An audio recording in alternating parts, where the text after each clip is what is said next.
Hello बच्चों, कैसे हैं आप सब। आई होप आप सब अच्छे होंगे। आप सब मुझे जानते हैं। मेरा नाम है सचिन सोलंकी। इस लेक्चर को स्टार्ट करने से पहले हम थोड़ा सा वेट करेंगे। सारे बच्चों को यहाँ पर हम आने देंगे और उसके बाद इस लेक्चर को हम शुरुआत करेंगे बच्चों। अगर बच्चे सारे जितने भी बच्चे यहाँ पर आ चुके हैं जल्दी से कमेंट करें। ऋतुजा आ चुकी है, हाय ऋतुजा। राजेश भी आ चुके हैं, हाय राजेश। उसके बाद शुभम भी आ चुके हैं, हाय शुभम। उसके बाद प्रसन्ना भी आए हुए हैं, हाय प्रसन्ना। उसके बाद साजिल भी आए हुए हैं, हाय साजिल। तो ये सारे बच्चे यहाँ पर लाइव आए हैं। तो मैं आपसे एक रिक्वेस्ट करूंगा कि जितने भी बच्चे यहाँ पर अभी लाइव है उनको एक रिक्वेस्ट करूंगा कि जल्दी से आप इस वीडियो को, इस ग्रुप को, इस लेसन को आप जल्दी से शेयर करें अपने दोस्तों को, अपने रिलेटिव्स को जल्दी से शेयर करें। और आज हम बात करने वाले हैं how to study to score the more marks. अगर हमें ज्यादा मार्क चाहिए तो किस तरह से स्टडी करनी चाहिए। ठीक है। सक्सेस इतनी आसानी से नहीं मिलता बच्चों, बहुत परिश्रम करना पड़ता है, बहुत मेहनत करनी पड़ती है। ठीक है।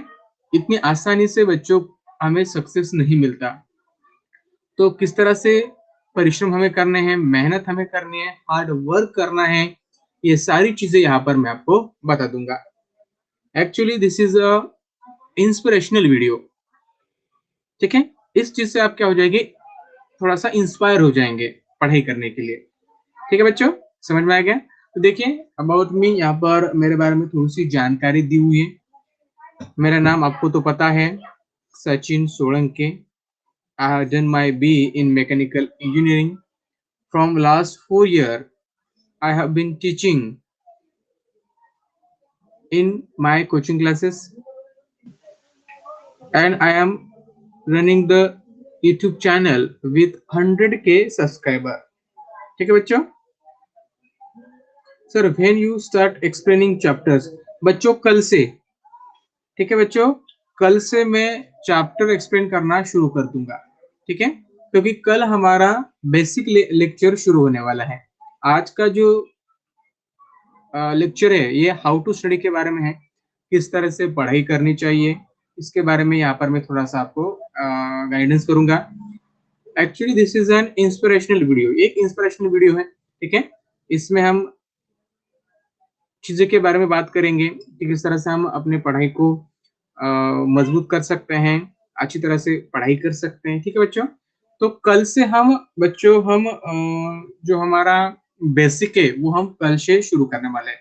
कल से आपको ये सारी चीजें मिलने वाली है। ठीक है बच्चों। अभी मैं थोड़ा सा शादी से आया हूँ और थोड़ा सा सिर में भी दर्द है, फिर भी मैं लाइव ले रहा हूँ। ठीक है बच्चों। तो देखिए बच्चों, साजिल जी देखिए, यहाँ पर हमें आज कोई टॉपिक स्टार्ट नहीं करना है, ना ही हम कोई लेसन को यहाँ पर कवर करने वाले। आज हम सिर्फ हाउ टू स्टडी के बारे में यहाँ पर बात करने वाले हैं। तो देखो बच्चों, हाउ टू स्टडी, पढ़ाई कैसे की जाती है। ठीक है बच्चों। तो देखिए, पढ़ाई आपने कई बार की होगी, ठीक है बच्चों, लेकिन पढ़ाई करते वक्त आपको ढेर सारी दिक्कतें आती है। जैसे कि आपका मूड ना होना, आप कहेंगे अभी तो 15 मिनट बाकी है, 15 मिनट बाद में पढ़ाई करूंगा। स्कूल जाने के लिए 15 मिनट बाकी है, बाद में जाऊंगा। तो बच्चों देखिए, अगर आपको सक्सेस चाहिए, देखिए बच्चों, अगर आपको सक्सेस चाहिए तो सक्सेस कुछ आपसे मांगता है। क्या मांगेगा आपसे? या आपसे कुछ सैक्रिफाइस मांगेगा। सैक्रिफाइस इसका मतलब होता है कि आपको कुछ चीजें उस सक्सेस को देना होगा। अभी आप इस सक्सेस को क्या क्या दे सकते हैं? आप अपना टाइम दे सकते हैं, आप अपनी मेहनत दे सकते हैं, ठीक है बच्चों।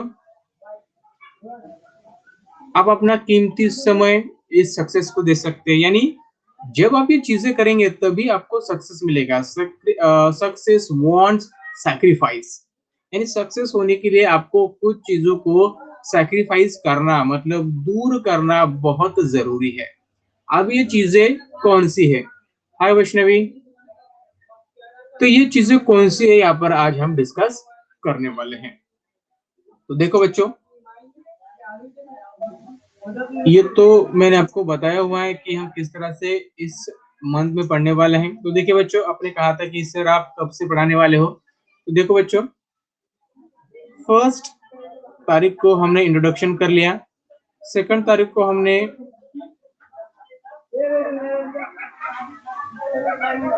सॉरी बच्चों, 2 तारीख को हमने एग्जाम पैटर्न के बारे में बात कर ली एंड बेसिक कंसेप्ट, ठीक है, यानी हाउ टू स्टडी आज करने वाले हैं।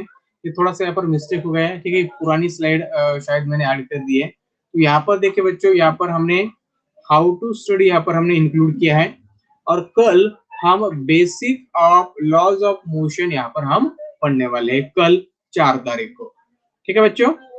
चलिए, तो मैं आपको कुछ चीजें बताऊंगा कि किस तरह से पढ़ाई की जाती है, किस तरह से आप जीवन में सक्सेस पा सकते हैं। तो ये आपके चैप्टर, ये भी मैंने आपको बताए थे, इसके बारे में भी मैंने आपको डिस्कस किया था। तो देखिए, आपको फोकस किन चीजों पर करना है, आपको फोकस किन चीजों पर करना है, this is an important thing, ठीक है। आप किस तरह से फोकस कर सकते हैं। तो देखिए बच्चों, सबसे पहला एक चीज है यहाँ पर कि जब भी आप पढ़ाई करें तो आपका जो आसपास का जो एटमॉस्फेयर होगा, ठीक है, एटमॉस्फेयर होगा, ये एकदम काम होना चाहिए, ठीक है, एकदम शांत होना चाहिए। सबसे पहले ये चीज आपको ध्यान रखनी है, ठीक है।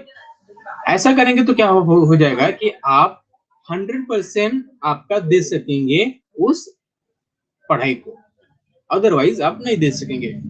सबसे पहले जब भी आप पढ़ाई करेंगे तब आपका मूड फ्रेश होना चाहिए, ठीक है, एकदम अच्छी तरीके से आपको बैठना है, रिलैक्स कंडीशन में आपको बैठना है, ना कि आपको किसी तरह से लेटते हुए पढ़ना है, ना ही आपको किसी तरह से चेयर पर बैठकर हिलते डुलते आपको पढ़ना है, कोई चीज नहीं करनी, एकदम शांत बैठना है, एकदम अच्छी तरीके से आपको पढ़ना है, ठीक है।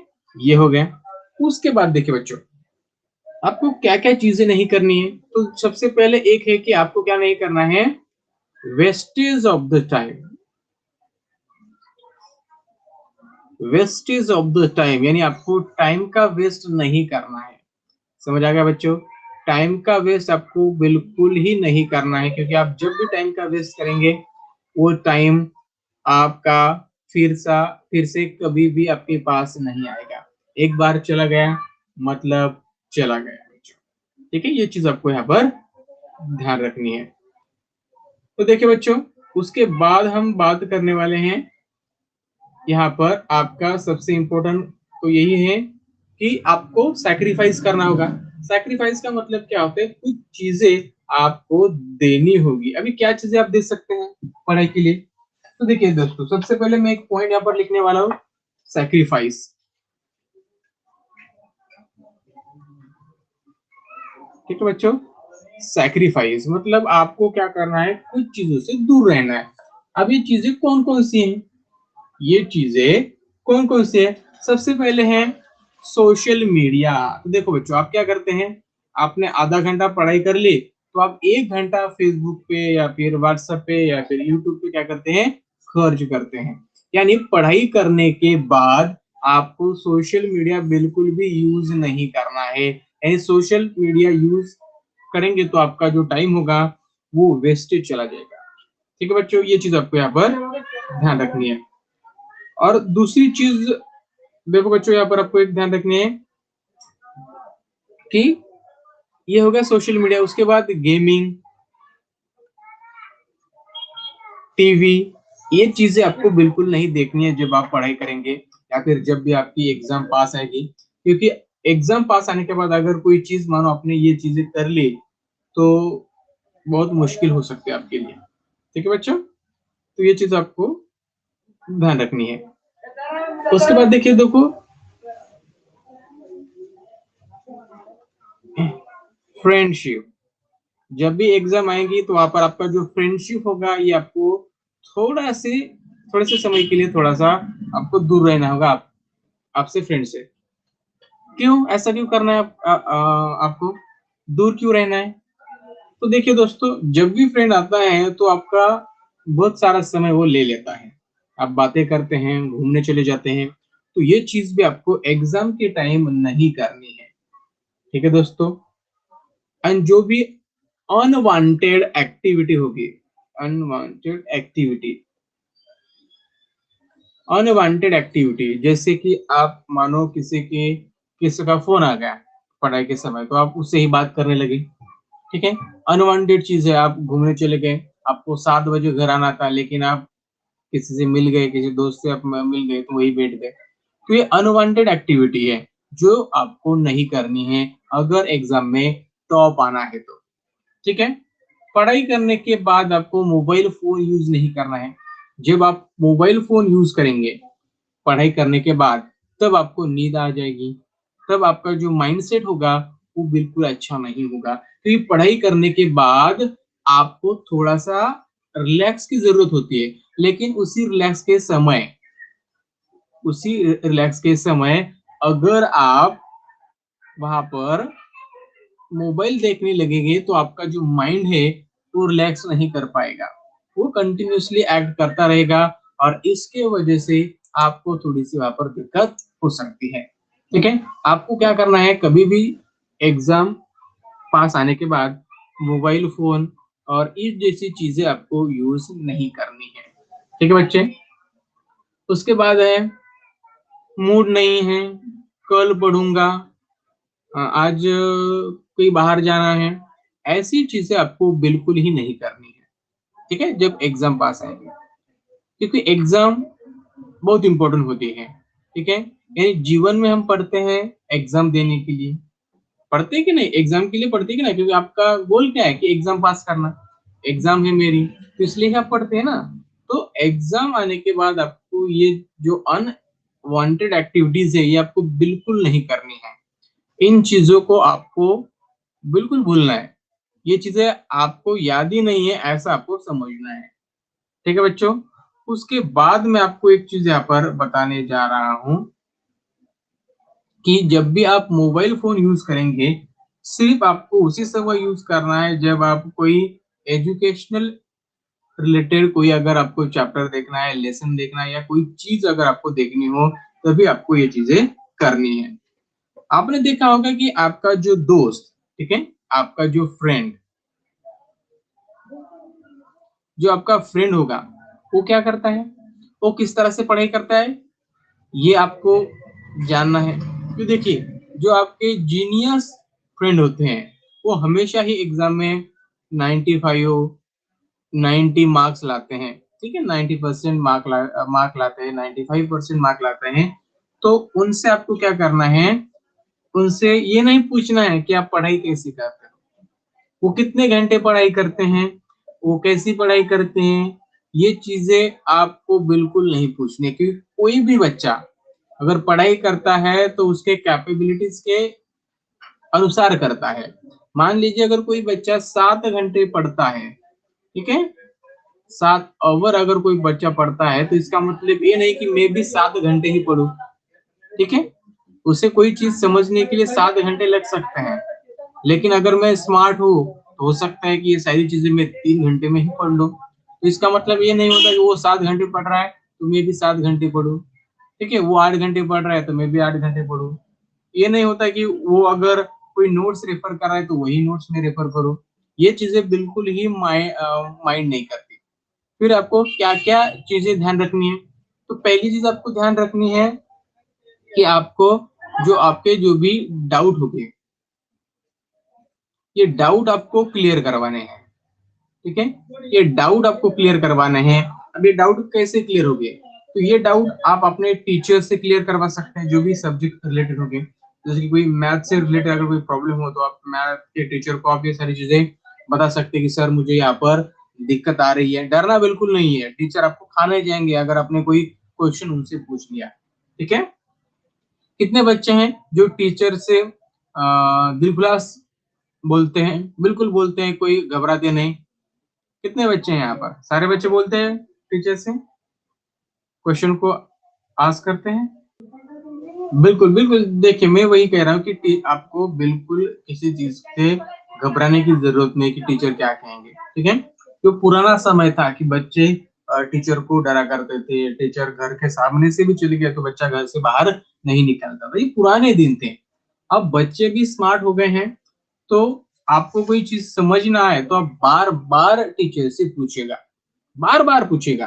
ठीक है, कि सर एक ऐसा, ये ऐसा क्यों हो रहा है, वैसा क्यों, सारी बिल्कुल ये आपसे पूछना ही है। ठीक है, तो ये दूसरा है, ये हो गया डाउट के बारे में। अगर आपकी कोई कंसेप्ट अगर क्लियर नहीं है, ठीक है, अगर आपके कंसेप्ट क्लियर नहीं है तो भी आपको क्या करना होगा, आपको ये कंसेप्ट क्लियर करवाने हैं। आप ये कंसेप्ट कैसे क्लियर कर सकते हैं? मान लीजिए कोई टॉपिक है, स्कूल में आपको पढ़ाया गया है, मान लीजिए स्कूल में आपको मोमेंटम के बारे में पढ़ाया गया, लेकिन मोमेंटम आपको समझ नहीं आया, तो आप क्या करेंगे? तो आप क्या करेंगे, आपके पास मोबाइल है, मोबाइल में आप मोमेंटम के बारे में सर्च कर सकते हैं, यूट्यूब पर इसके बारे में बेहतरीन वीडियो अवेलेबल है, वहां पर भी आप देख सकते हैं। ठीक है, तो आपको जो डिजिटल टेक्नोलॉजी है उसका इस्तेमाल करना है पढ़ाई करने के लिए, सिर्फ गेम खेलने के लिए, सिर्फ किसी से बात करने के लिए, एंटरटेनमेंट करने के लिए आपको इस टेक्नोलॉजी का इस्तेमाल नहीं करना है। पढ़ाई करने के लिए भी आप इसका इस्तेमाल कर सकते हैं, जैसे कि आज आप कर रहे हैं। ठीक है बच्चों, समझ में आ गया? उसके बाद देखिए बच्चों, ये तो सारी चीजें मैंने यहाँ पर आपसे डिस्कस कर ली।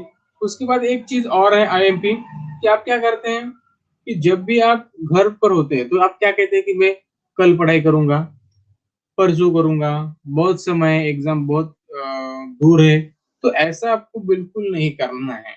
आपने सुना होगा, कल करे सो आज, आज करे सो अभी। मतलब हमें कोई भी चीज जो हमें आज करनी है उसे कभी भी हमें दूर नहीं करना, उसे हमें कभी भी दूर नहीं ले जाना है, हमें वो चीज आज ही करनी है। ये सबसे इंपॉर्टेंट है। ठीक है, और सक्सेस इतनी आसानी से नहीं मिलता बच्चों। सक्सेस के लिए डेडिकेशन, सक्सेस के लिए सैक्रिफाइस, ये चीजें जरूरी होती है। जब आप कुछ देंगे तभी तो आप कुछ लेंगे। अगर आप मान लीजिए बच्चों, अगर आप किसी दुकान में चले गए, ठीक है बच्चों, मान लीजिए आप कहीं दुकान पे चले गए, तो आपको कुछ खरीदना हो तो आप क्या करते हैं, वहां पर पैसे देते हैं कि नहीं? उस दुकानदार को क्या देते हैं, पैसे देते हैं, और उसके बदले में आपको जो भी चीज चाहिए वो दुकानदार आपको दे देता है। यानी वहां पर आप क्या करते हैं, एक्सचेंज करते हैं। ठीक है, पैसा देकर कोई सामान खरीदते हैं। उसी तरह से है, अगर आपको सक्सेस चाहिए तो आपको क्या करना पड़ेगा, उसके लिए आपको हार्ड वर्किंग होना चाहिए। ठीक है, हार्ड वर्किंग होना चाहिए। उसी के साथ देखिए बच्चों, हार्ड वर्किंग आप होना चाहिए। उसी के साथ बच्चों, आपको एक सबसे चीज इंपॉर्टेंट है कि आपको टाइम वेस्ट नहीं करना है। टाइम वेस्ट आपको बिल्कुल नहीं करना है। ठीक है, उसके बाद सैक्रिफाइस, जैसे कि सोशल मीडिया हो गया, ठीक है, सोशल मीडिया हो गया, उसके बाद मोबाइल फोन हो गया, उसके बाद टीवी हो गया। तो इन चीजों को कभी भी आपको यूज नहीं करना है एग्जाम के टाइम। यानी आपको अगर सक्सेस चाहिए तो आपको ये चीजें बहुत जरूरी है। जिस तरह से आप किसी दुकान में चले जाते हैं, पैसे के बदले में कोई चीज खरीदते हैं, तो वहां पर आप क्या करते हैं, एक्सचेंज करते हैं। मान लीजिए ये सेम एक्सचेंज है, आपको क्या करना है, हार्ड वर्क को खरीदना है, तो आपको आपको सक्सेस को क्या करना है, खरीदना है। फिर थोड़ी सी मिस्टेक हुई, सक्सेस को अगर आपको खरीदना है तो क्या करना पड़ेगा, आपको वहां पर पैसे चाहिए, तो यहाँ पर पैसे नहीं चलते, पैसे से आप सक्सेस को नहीं खरीद सकते। तो यहाँ पर आपको ये चीजें चाहिए सक्सेस को खरीदने के लिए। क्या चाहिए? हार्ड वर्किंग होना चाहिए। ठीक है, don't waste the time, time को वेस्ट नहीं करना चाहिए। सैक्रिफाइस ये चाहिए इस सक्सेस को, तभी जाकर आप अपने जीवन में सक्सेस हो सकते हैं बच्चों। ठीक है बच्चों, समझ में आ गई ये सारी चीजें मैं आपको क्या पढ़ा रहा हूँ? ठीक है, और एग्जाम में देखिए साइंस में 95% किस तरह से लाने हैं ये भी चीजें मैं आपको बाद में बता दूंगा। ठीक है, लेकिन सबसे पहले कुछ हम इंस्पिरेशनल पढ़ते हैं, उसके बाद हम क्या करते हैं, हम उन चीजों के बारे में बात करेंगे कि हम साइंस में किस तरह से 95% ला सकते हैं। आपने सुना होगा कि जो एक्टर्स होते हैं, आपने अमिताभ बच्चन का नाम सुना होगा, ठीक है, आपने शाहरुख खान का नाम सुना होगा, आपने कई मशहूर अभिनेत्री या फिर अभिनेता हो या फिर कोई क्रिकेटर हो, इनका नाम सुना होगा। इन्होंने कम सैक्रिफाइस नहीं किए हैं। अगर आपको मैं एक चीज बता दूं, अगर मैं आपको एक चीज बता दूं कि जो अमिताभ बच्चन हैं उनकी उम्र बहुत ज्यादा है, फिर भी उनके पास पैसे भी बहुत है। देखिए बच्चों, उनके पास पैसे भी बहुत है, ठीक है, उनके पास सारी चीजें हैं, है कि नहीं, सारी चीजें हैं, फिर भी वो रात के 2 बजे तक शूटिंग करते हैं बच्चों। देखा, रात के 2 बजे तक शूटिंग करते हैं, क्यों? क्योंकि उनका वो पैशन है।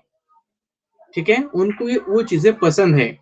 और अगर आपको सक्सेसफुल बनना है बच्चों, तो आपको एक चीज वहां पर ध्यान में रखनी होगी कि आपको वहां पर सैक्रिफाइस देना होगा। मतलब आपको वहां पर कुछ जो चीजें हैं वो आपको देनी होगी, जैसे कि सोशल मीडिया हो गया, जैसे कि मैंने आपसे पहले ही कहा था कि आपका जो टाइम है, टाइम देना होगा, आपका जो हार्ड वर्किंग होगा वो आपको देना होगा, तब जाकर ये चीजें आपको मिलने वाली है।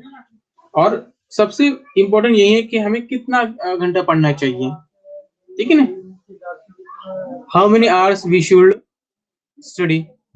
ठीक है, तो ये चीज बिल्कुल इम्पोर्टेंट है ही नहीं कि हम कितना घंटा पढ़ना चाहिए, 10 घंटे पढ़नी चाहिए, 12 घंटे पढ़नी चाहिए, 5 घंटे पढ़नी चाहिए, दिस इज नॉट इम्पोर्टेंट। ये चीज बिल्कुल मायने नहीं रखती।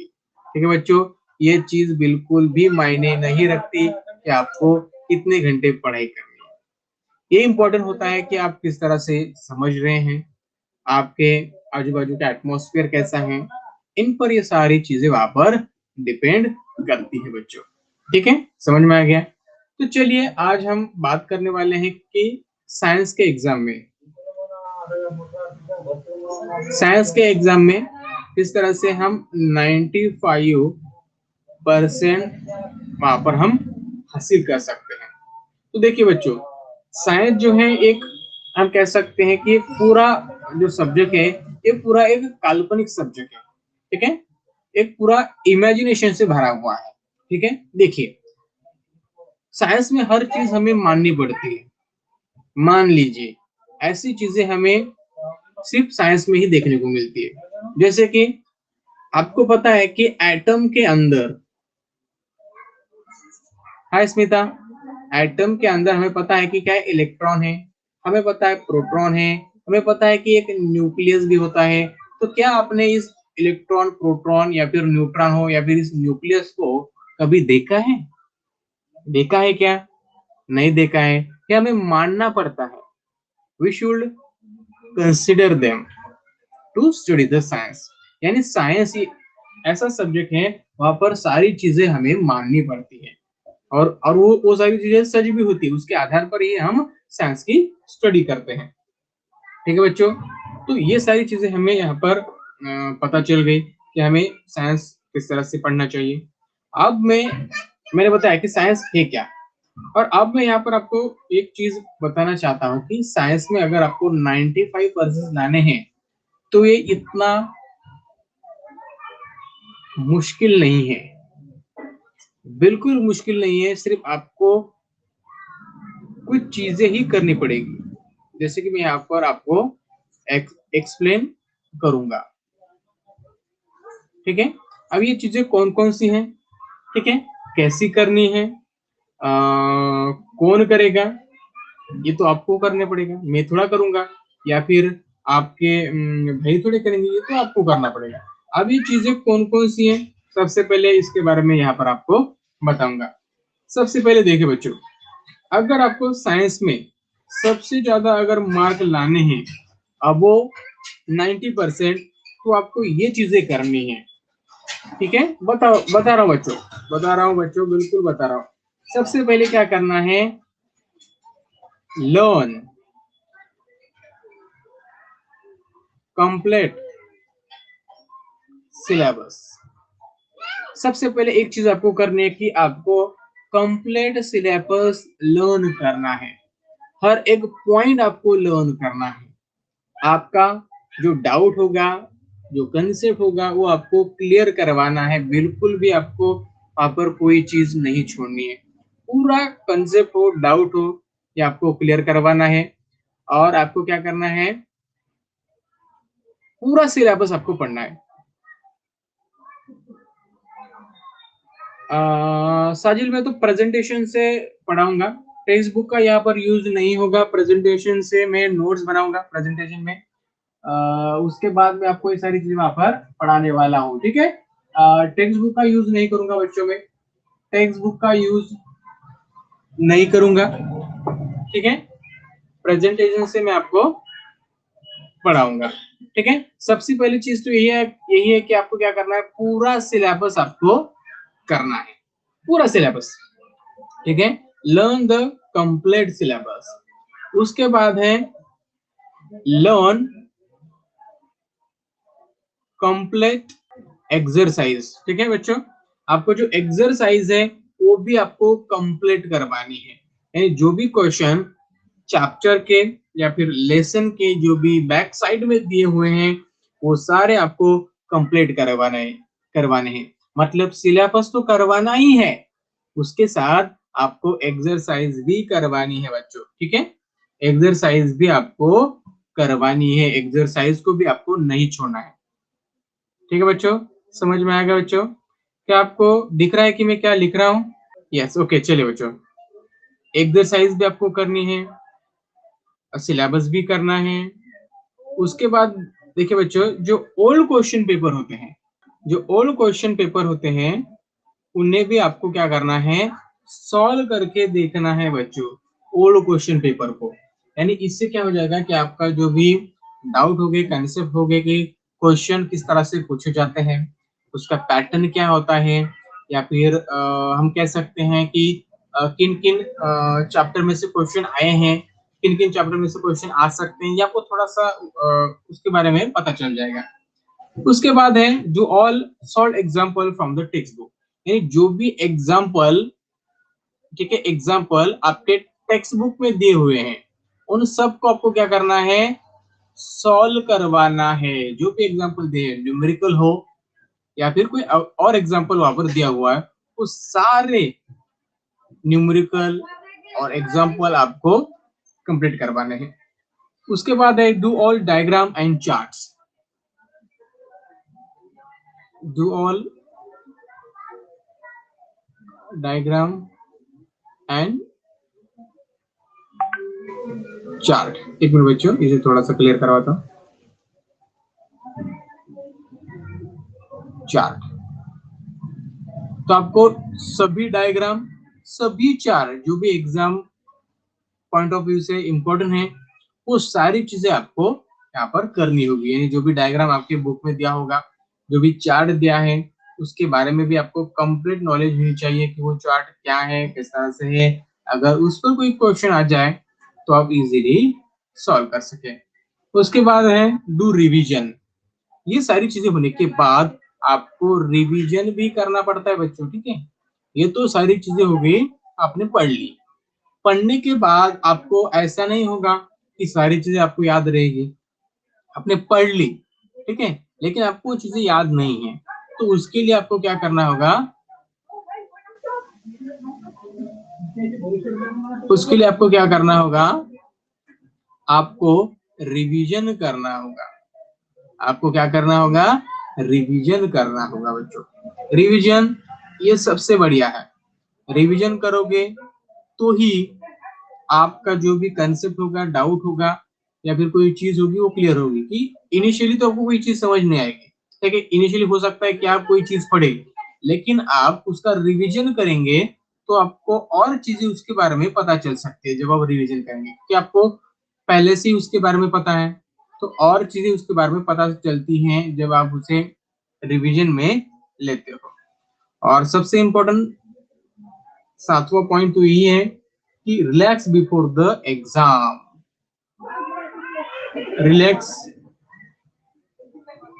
बिफोर द एग्जाम, यानी एग्जाम से पहले आपको रिलैक्स रहना है। एग्जाम से एक दिन पहले, एग्जाम से एक दिन पहले आपको कोई चीज बिल्कुल नहीं लेनी है, जैसे कि मोबाइल फोन हो गया, सोशल मीडिया हो गया, ये चीज आपको बिल्कुल नहीं लेनी है, यूज नहीं करनी है।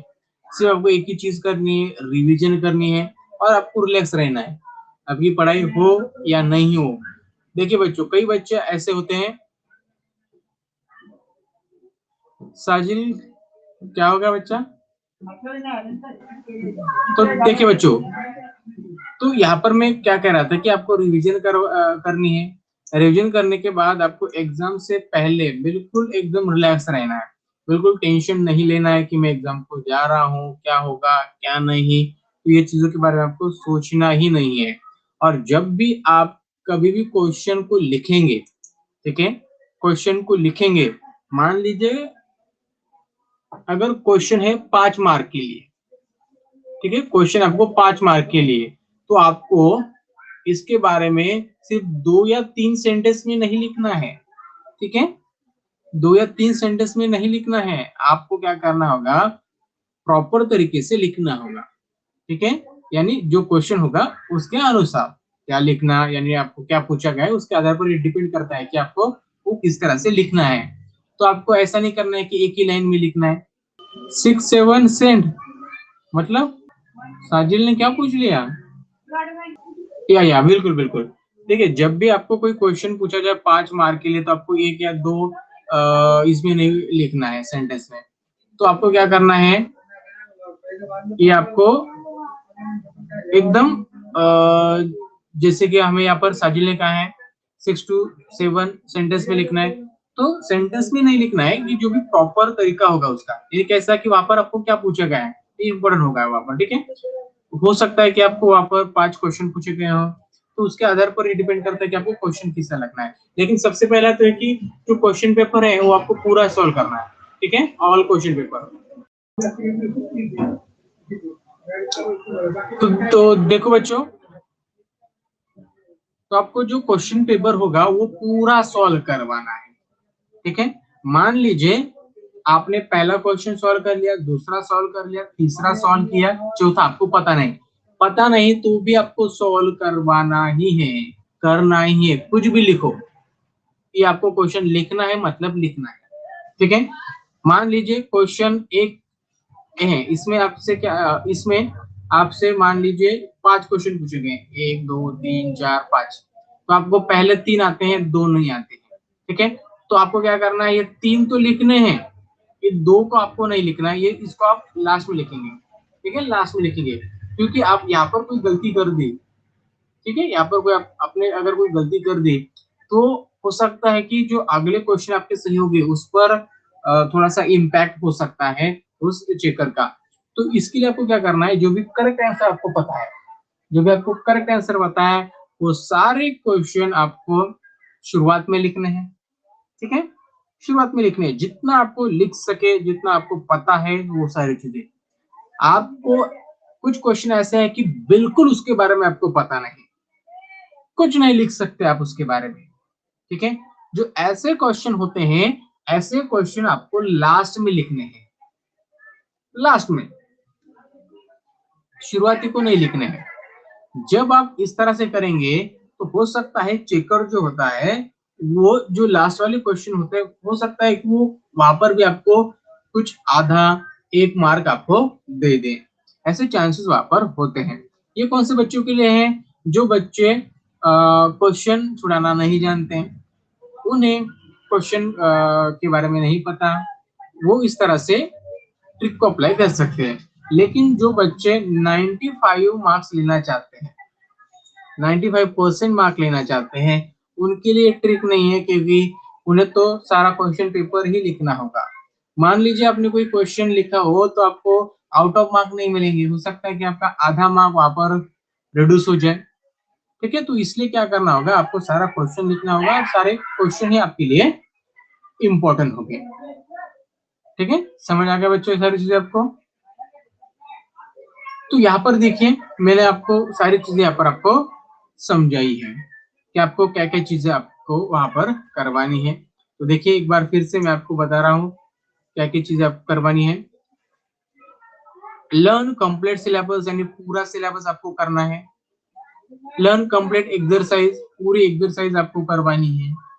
उसके बाद ओल्ड क्वेश्चन पेपर आपको करवाने हैं, जो भी ओल्ड क्वेश्चन पेपर हो गया आपके पास, जो भी आपके दोस्त ने या फिर किसी ने आपको दिए हो। उसके बाद है example from the text book, जो टेक्स्ट बुक में एग्जाम्पल दिए हुए हैं, या फिर एक्सरसाइज जो भी क्वेश्चन में सॉरी बुक में दी हुई है, वो आपको सॉल्व करनी है, प्रिपेयर करनी है, उसके बारे में आपको वहां पर लिखना है, प्रिपेयर रहना है उसके लिए। उसके बाद है do all diagrams and chart, जो भी डायग्राम से चार्ट है ये भी आपको पूरी तरह से करवाने हैं, कोई चीज आपको वहां पर नहीं छोड़नी है।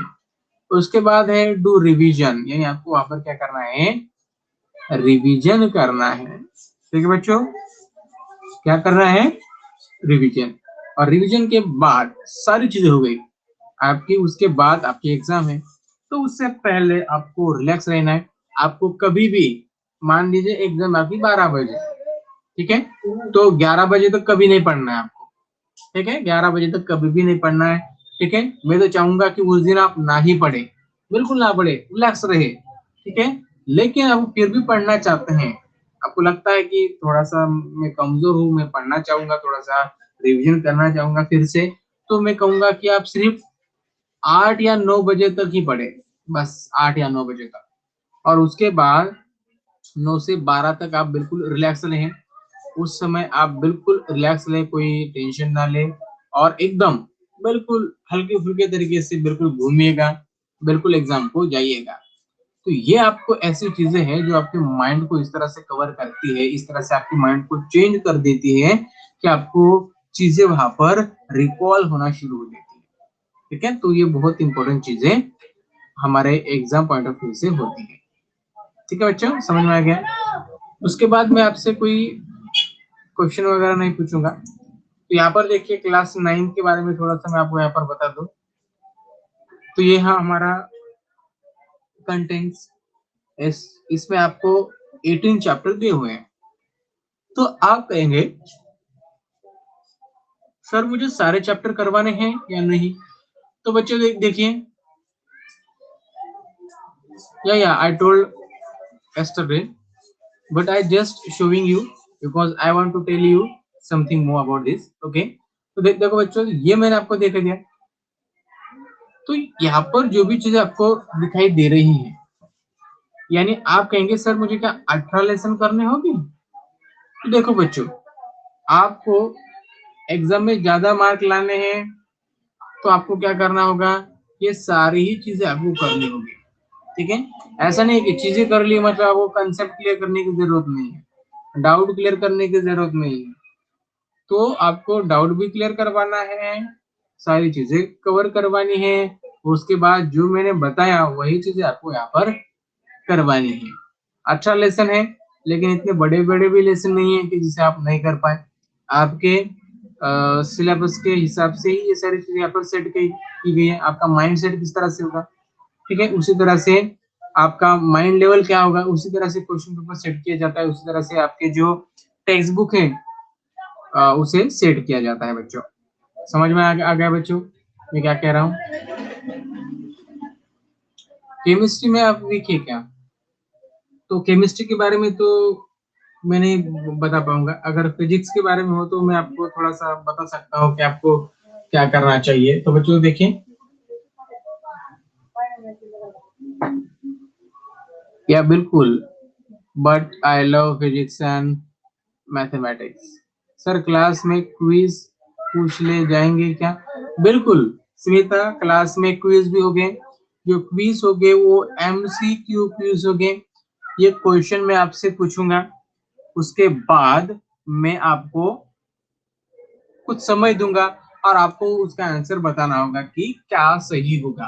ठीक है, जब हमारा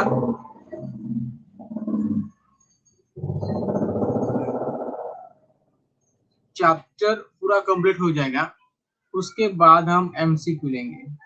ठीक है, एमसीक्यू लेंगे उसके बाद, यानी बीच में भी मैं आपसे एमसीक्यू शेयर करूंगा, आपको एमसीक्यू देता रहूंगा, लेकिन हमारा एक स्पेशल लेक्चर होगा एमसीक्यू पर। ठीक है, जो मैंने टाइम टेबल में मेंशन किया हुआ है, आप वो चीजें देख सकते हैं। ठीक है बच्चों, समझ में आ गया? तो चलिए, तो ये आपको चीजें मैं आपको यहाँ पर कंटेंट दिखा रहा था कि आपको ये सारी चीजें करवानी है।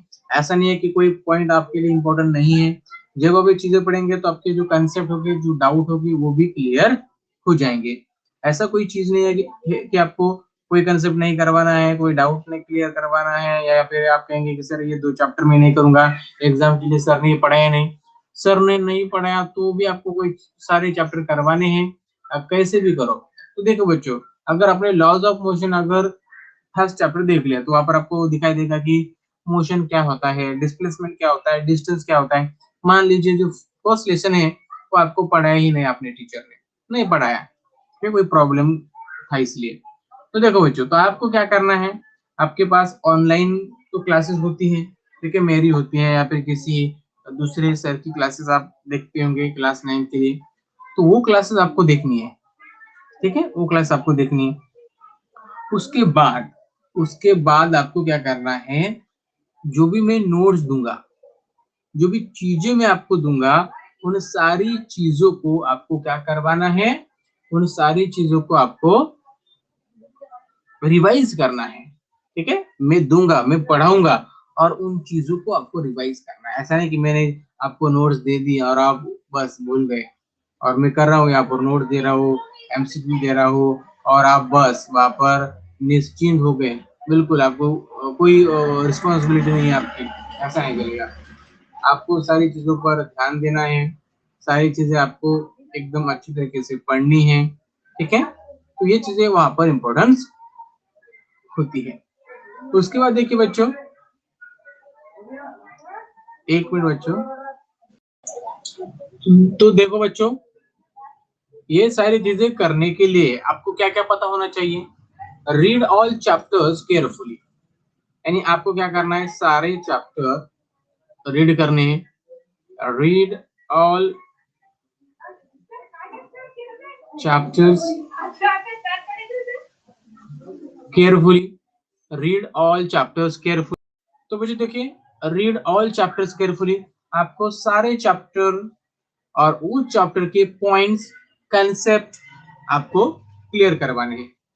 उसके बाद आपको क्या करना है, जो भी कंसेप्ट की डाउट है वो तो आपको क्लियर करवाने ही है। ठीक है, उसके बाद आपको क्या करना है, जो भी क्वेश्चन आपको आपके टीचर देंगे या फिर ई बाल भारती के वेबसाइट पर आपको जो भी क्वेश्चन मिलेंगे, ठीक है, जो बोर्ड के एग्जाम के लिए जो क्वेश्चन होते हैं, ठीक है, जो ई बाल भारती वेबसाइट पर मिलते हैं, क्लास 10 के लिए मैं बात कर रहा हूँ, क्लास 9 के लिए होते वहां पर, उनके लिए बात कर रहा हूँ, तो वो वहां से डाउनलोड करके उसे सॉल्व कर सकते हैं। ठीक है, और उसके बाद आपको कई चीजें करनी है, जैसे कि आपको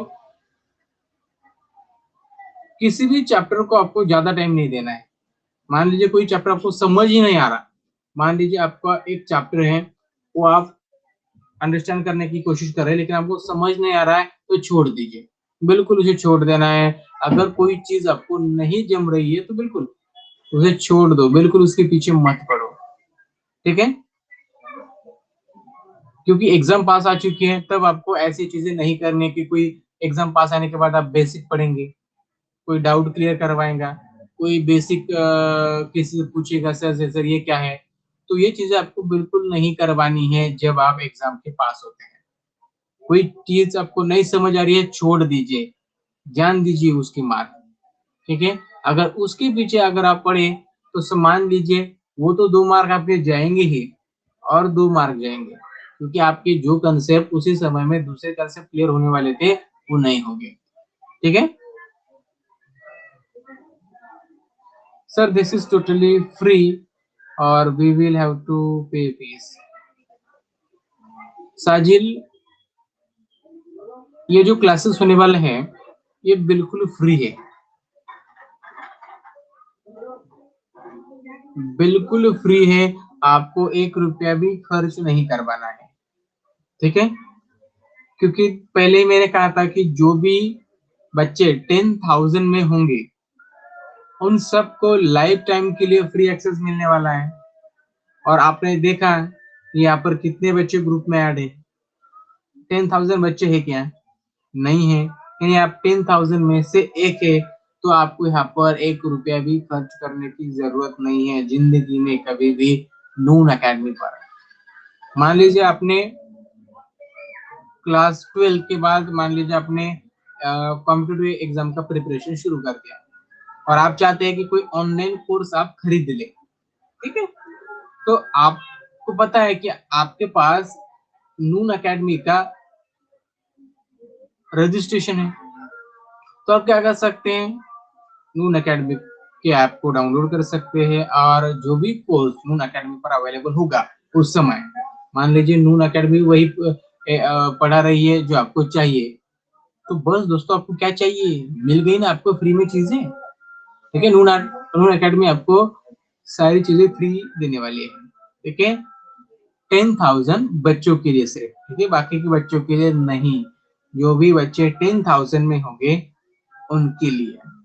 और वो भी ऐसा नहीं कि 1 साल के लिए 2 साल के लिए, लाइफ टाइम के लिए आपको ये सारी चीजें वो देने वाला है। समझ में आ गया बच्चों मैंने क्या कहा? और जितने भी बच्चे आप भी है उनको तो कोई चिंता ही नहीं होगी, क्योंकि उनको तो पता चल गया होगा कि उनको अब जिंदगी भर नून अकेडमी की तरफ से फ्री एक्सेस मिलने वाला है, 1 रुपया भी उनको खर्चा नहीं करवाना है in future. Sir this is application is your, नहीं साजिल ये मेरा एप्लीकेशन नहीं है। ठीक है, ये जो कंपनी है, सॉरी, ये जो एकेडमी है ये सऊदी अरब की कंपनी है। ठीक है बेटा, तो उन्होंने क्या किया है, न्यूली लॉन्च किया है नून अकेडमी को इन इंडिया। ठीक है, इंडिया में नहीं है बल्कि पूरे वर्ल्ड में उन्होंने न्यूली लॉन्च किया है, जैसे कि पाकिस्तान हो गया, इजिप्ट हो गया, अभी इंडिया में भी नून अकेडमी आ चुकी है। तो इन्होंने क्या कर लिया कि मुझे हायर कर लिया, ठीक है, हायर कर लिया पढ़ाने के लिए, तो मैं आपको पढ़ा रहा हूँ, वो मुझे पेमेंट भी देंगे और उसके बदले में मैं आपको ऑनलाइन पढ़ाऊंगा। ठीक है, आपके लिए तो फ्री होगा, ठीक है, लेकिन मैं फ्री में नहीं पढ़ाऊंगा, वो मुझे नून अकेडमी वाले पेमेंट देने वाले हैं। ठीक है, दैट्स अ सीक्रेट, सो मैं नहीं बताऊंगा कि कितनी पेमेंट वो देने वाले, दैट्स अ सीक्रेट, लेकिन वो मुझे पेमेंट देने वाले हैं। ठीक है बच्चों, तो ये आपके लिए फ्री है, आपको 1 रुपया भी खर्चा करने की जरूरत नहीं है।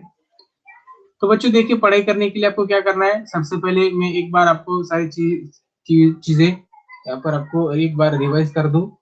रिवाइज करते वक्त आपको सबसे पहले आपको क्या करना है बच्चों, मैंने बताया था कि आपके जो भी कंसेप्ट हो गए, डाउट हो गए, ये आपको क्लियर करवाना है।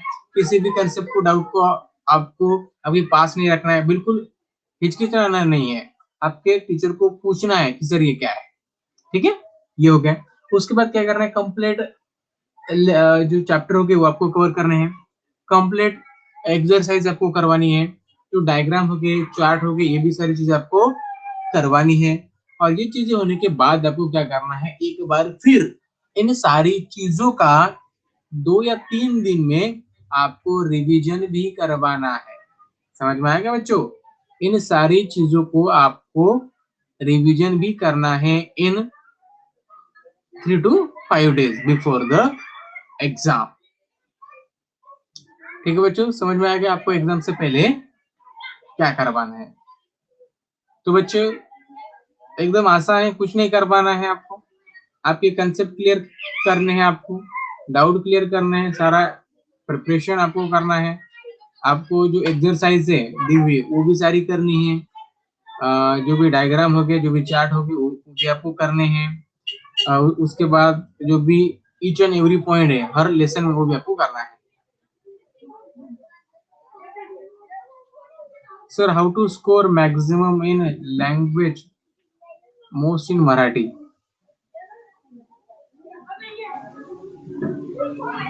How to score maximum in a language? देखिए बच्चों, मराठी में अगर आपको ज्यादा स्कोर करना है, ठीक है, तो वहां पर सबसे पहली चीज तो यही है कि आपको ऐसी मराठी लिखनी होगी। सबसे पहले आपकी हैंडराइटिंग सबसे अच्छी होनी चाहिए, ठीक है। मराठी में आपको हैंडराइटिंग सबसे बढ़िया होनी चाहिए, और आप जो भी चीज वहां पर बताना चाहते हैं मराठी सब्जेक्ट में, वो चीज इतनी बढ़िया आपको लिखनी होगी। इन शॉर्ट लिखनी है। ऐसे नहीं है कि आपको 2 या 3 पेज का क्वेश्चन लिखना है, ऐसा नहीं है। आपको पूछ लिया गया है की 2 ते 3 वाक्यामध्ये उत्तर लिहा, असं जर तुम्हाला विचारलं तर तुम्हाला 2 ते 3 वाक्यामध्ये उत्तर लिहायचं आहे, पण प्रश्न काय विचारलेला आहे त्याच्या अनुसरूनच असलं पाहिजे, बस तेवढंच, ठीक आहे। व्यतिरिक्त असं नाही की खूपच जास्त लिहिलंय आणि लिहिलं तर लिहिलं एकच ओळ लिहिलंय, असं बिलकुल करायचं नाही, ठीक आहे। त्या गोष्टी ध्यानात ठेवा। आणि मराठीमध्ये एक सर्वात महत्वाचं असते एक्झाम मध्ये, ते म्हणजे अक्षर। मराठीमध्ये अक्षर महत्वाचं असते। मराठीमध्ये जेवढं जास्त तुमचं अक्षर असेल तेवढंच जास्त तुम्हाला मार्क मिळणार मराठीमध्ये, ध्यानात ठेवा। आणि दुसरी गोष्ट म्हणजे मराठी जेव्हा आपण शिकतो तर मराठी तुम्हाला हे सायन्स पेक्षा किंवा बाकीच्या विषयापेक्षा सोपं असतं, कारण तुम्ही एखादा प्रश्न विचारला तर काहीतरी मनाने लिहू शकता, बरोबर आहे। पण ते तुम्हाला मनाने लिहायचं नसते, मनाने लिहायचं नसते। जे त्या क्वेश्चनला अनुसरून आहे तेच लिहायचं, थोडक्यात लिहायचं, अक्षर चांगलं असलं पाहिजे, आणि त्या आन्सर मध्ये तुम्हाला खोडताळ नाही करायची आहे, ठीक है। मुझे वहां पर आपको कई बार भी कोई, मान लीजिए कोई अगर आपका वर्ड गलत हो गया तो उसे आपको वहां पर इरेज नहीं करवाना है, तो वहां पर आपको उसे डैश नहीं करवाना है, कुछ नहीं करवाना है, ठीक है। आपको क्या करना है, उसको बेहतरीन तरीके से लिखना है, ठीक है। बेहतरीन तरीके से मतलब आपको कोई गलती वहां पर नहीं होने देनी है। मराठी में तो यही चीजें होती है। मराठी लैंग्वेज में तो ऐसा कोई चीज है ही नहीं जिससे कि आप इतना डिफिकल्ट हो सके। मराठी लैंग्वेज में बच्चे फेल क्यों होते पता है आपको? क्योंकि जो बच्चे होते हैं मराठी लँग्वेज में, वो इनिशियली जो सेंटेन्स लिखते हैं, ठीक आहे, सुरुवातीला जे काही वाक्य लिहितात त्याच्यामध्ये ते गडबडी करतात। त्यानंतर गडबडी केल्यामुळं काय होते, जे काही टीचर असतात त्यांना असं वाटतं की बाकी सगळं उत्तरच तसं असेल, म्हणून त्यांना कमी मार्क देतात। बघा मित्रांनो, अक्षर चांगलं असेल तर सुरुवातीचं जे काही 2-3 सेंटेन्स असतील तर तेवढ्याच उत्कृष्ट असल्या पाहिजे, कारण जेवढं अक्षर चांगलं असेल तेवढं चेक करणाऱ्याला सुद्धा वाचायला मजा येईल। 1-2 सेंटेन्स त्यानं वाचले की त्याला वाटलं की काय बढिया लिहिलं यानं, खूप चांगलं लिहिलंय, तर बाकीचं बी त्याला काय वाटतं हे पण खूप छानच असेल, तो पण काय करू त्याला फुल मार्क देत असतो, ठीक आहे, ध्यानात ठेवा। और हिंदी का और इंग्लिश का तो मैं नहीं बता सकता, ठीक है। मराठी लैंग्वेज से मैं सांगू शकतो, हिंदी का और इंग्लिश का मैं नहीं बता सकता क्योंकि मैं साइंस पढ़ाता हूँ, और मराठी का मैंने इसलिए बताया था क्योंकि मैं महाराष्ट्र से हूँ, तो मैंने कई एग्जाम दिए हैं, तो उससे मैं एक्सपीरियंस कर ये आपको चीजें बता सकता हूँ। लेकिन हिंदी और इंग्लिश में किस तरह से आपको स्कोर करना है, तो आपको ये हिंदी के टीचर और इंग्लिश के टीचर ही आपको बता सकते हैं। समझ में आ गया बच्चों ये सारी चीजें आपको? मैंने आज क्या कहा आपको? जल्दी से हाँ टाइप करें या फिर थम्स अप सेंड करें। जल्दी से बच्चे थम्स अप सेंड करें। यस, साजिल का आ गया, वैष्णवी का भी आ गया, बाकी के बच्चे भी सेंड करें जल्दी से, जिनको इसके बारे में समझ में आ गया। वो समझ में आ गया बच्चों? ठीक है, चलिए। तो अगर ये चीज आपको अगर समझ में आ गई हो तो कल है 4 तारीख। कल 4 तारीख को हम क्या पढ़ने वाले, तो देखिए basic concept of laws of motion पढ़ने वाले हैं। मुझे जो भी बेसिक कंसेप्ट होगा, yes Sajil, time is over now, so I will tell about you about my next lecture. Basic concept of laws of motion, यानी जो भी बेसिक कंसेप्ट हो गए लॉज ऑफ मोशन के, उसके बारे में मैं आपको बता दे रहा हूं। बिल्कुल 4 मिनट बाकी है, लेकिन उसके बारे में मैं आपको अभी बता रहा हूँ। तो देखिए, जो सेशन टाइम है वही रहेगा हमारा 7 से 8 बजे तक। ठीक है। साजिल, वैष्णवी, मैं अभी अभी शादी से आया हूँ, सिर में बहुत दर्द है, इतना दर्द है कि मैं आपको पढ़ा रहा हूँ तो ये आंख लगाकर पढ़ा रहा हूँ। मेरे जो आंख है वो बंद है और मैं बंद आंख से आपको पढ़ा रहा हूँ, और जब मैं लिखना चाहूंगा उसी समय आंख खोल रहा हूँ। बहुत जलन हो रही है मेरी आंखों में। ठीक है बच्चों, सुबह 3 बजे हम गए थे शादी को। सुबह 3 बजे, सुबह 3 बजे गए थे, और 4:30 को हम घर पे वापस आ गए। ठीक है। 3 बजे निकले थे, इसका मतलब हमने 1 बजे ही प्रिपरेशन शुरू कर दी थी जाने के लिए। यानी 1 बजे से। तो कल तो मैं सो नहीं पाया क्योंकि गेस्ट थे। कल का लेक्चर हमने ले लिया, और उसके बाद हमने यहाँ पर जो गप्पे शप्पे चल रहे थे, उसके बाद नहीं सो पाया। 1 बजे उठा। उसके बाद जो प्रिपरेशन चल रही थी, सब लोग अपने अपनी तरीके से प्रिपरेशन कर रहे थे, और मैंने भी थोड़ा सा अपना वगैरह सामान वगैरह हमारे साथ ले लिया। ठीक है, गेस्ट को वगैरह सबको बिठा दिया गाड़ी में और शादी के लिए चले गए। और अभी अभी आए हैं 4:30 बजे, और उसके बाद मैंने आप पे लेसन प्रिपेयर किया और आपको थोड़ा सा इसके बारे में बता दिया। तो चलिए बच्चों, आई होप आपको ये सारी चीजें यहाँ पर समझ आई होगी। तो देखिए बच्चों, जब आप इस वीडियो को बंद करेंगे, एग्जिट करेंगे, तो आपको एक वहां पर चीज देखने को मिल सकती है। आपको क्या करना है, इस वीडियो को मार्क देना है। मतलब वहां पर आपको मार्क आएगा, गुड, एक्सेलेंट, पुअर, एक्सेट्रा। तो आपको क्या करना है, जो भी आपको लगता है कि ये सेक्शन अच्छा हुआ है तो गुड कर सकते हैं, आपको लगता है बहुत अच्छा हुआ है तो आप एक्सेलेंट वहां पर कर सकते हैं, आपको लगता है कि उतना अच्छा नहीं था तो आप पुअर कर सकते हैं। आपकी मर्जी, जो भी आप करना चाहें। ओके बच्चों, bye. Bye Sajil, bye Vaishnavi. Thank you, and God bless you all of you.